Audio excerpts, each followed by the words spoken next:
Aşkım bolup kökten carık çuduzlar, tögerek gelir döksene köz alday. Ne için sana yetkin çırlarım, tabiatta başla uçan dışırda.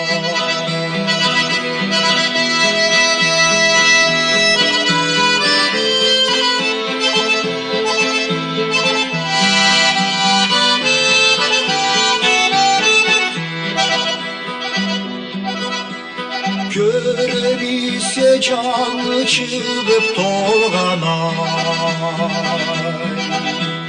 bir yağınlay terezelden karaydı.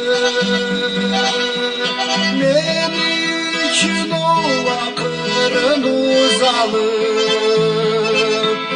erkeletip çaşçılığını taraydı.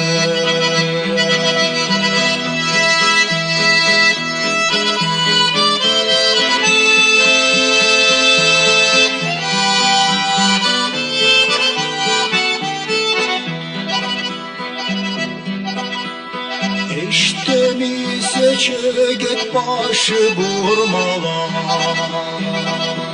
şuradayla ayaz çıktı lülde. Benim için sarayımda bir bulbul, bir yağınlay cıraytadı cülde.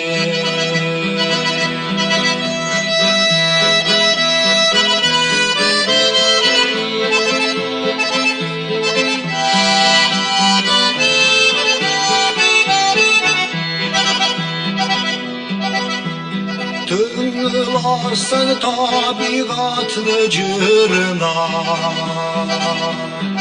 anlarsa süye bir de baytun. İşte bilse kopar suda şorkuda,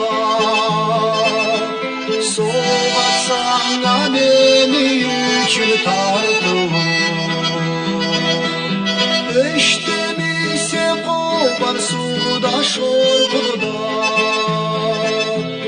soğatsana beni yükünü tartın.